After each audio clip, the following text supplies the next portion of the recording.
have my two strip sets, brown, light, blue, light.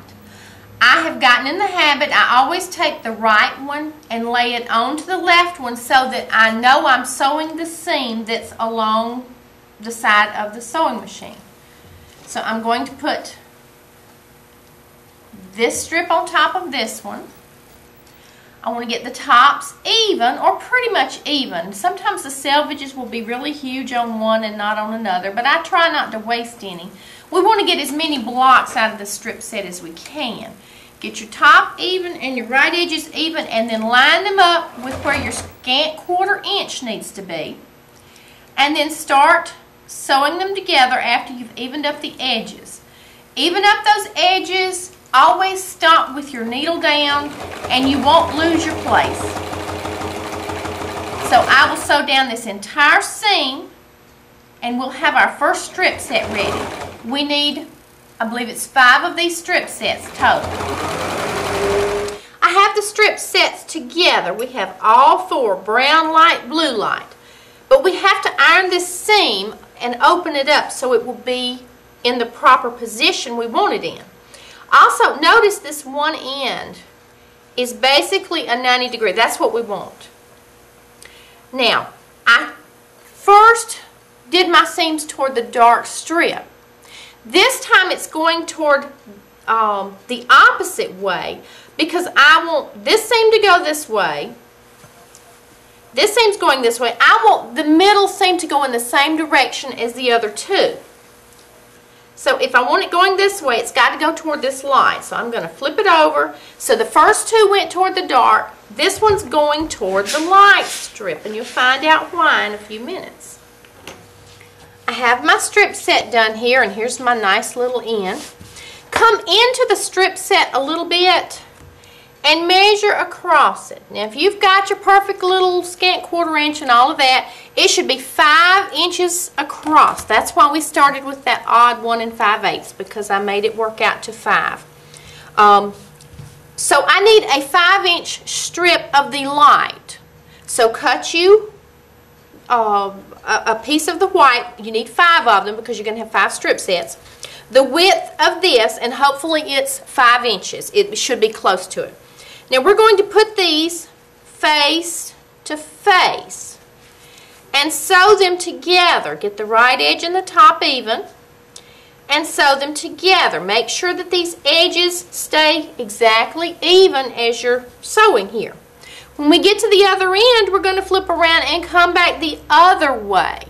And I will show you what to do at that time to make sure we come out with the correct strip that we need to cut from.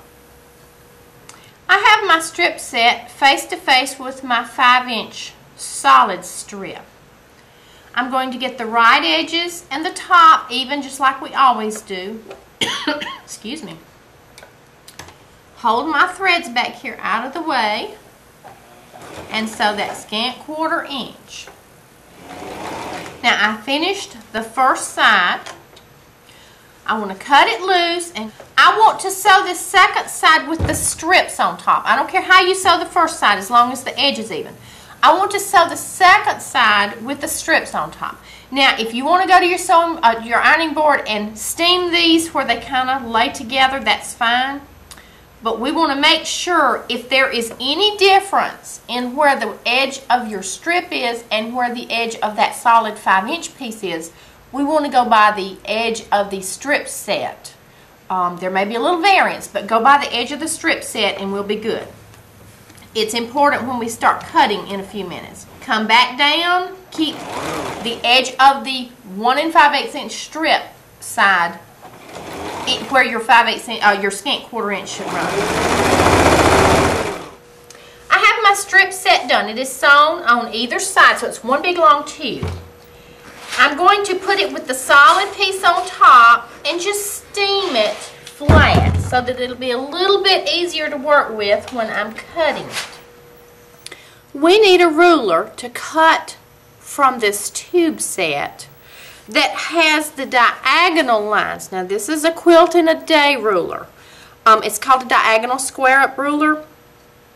It has dashed lines on one side, which are the 1.5, 2.5, 3.5, those lines. And it has solid lines on the other half, which are the even numbers, 1, 2, 3, 4, 5, 6, 7, 8, 9.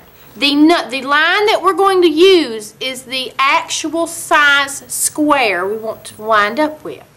To get ready to cut our blocks for our quilt, remember this is a tube, so there are 2 layers to it. We're going to have to press down with our rotary cutter. I have designed this quilt so that it will have 6-inch finished blocks, which means the raw block itself before we sew it in would be 6.5. So I'm going to find the 6.5 line on this ruler. I'm going to line that line up with the seam line of the strip, not the bottom edge, but with the seam line. And I want to make sure it comes out to where I don't have any selvage in that first one. When you get it exactly on top of that seam line on the 6.5 line, I'm going to cut, and it won't quite, your ruler will not quite go to the other edge. So we're going to cut, and then that's waist. And here's our first block that we've cut. Half of it is strips and half of it solid. I'm going to put that in one pile. Then our angle is this way, so we're going to rotate and put our 6.5 line on the seam. Make sure the left edge lines up. If you have to do a little trimming there, you might have to. Cut that one. This one has the long brown strip, whereas this one has the brown nose. So we want to stack them in a correct pile and keep cutting until we get this entire strip done so that we will have all of the blocks that we need. I can get 8 blocks out of this strip set. And we needed 36 for the quilt, so I'll wind up with 40 blocks. So if you cut a couple wrong, you don't have to panic. But don't cut too many wrong. There we go. And then flip my ruler and get my next one. I'll do this until I get my 36 blocks. And then we'll start ironing them open.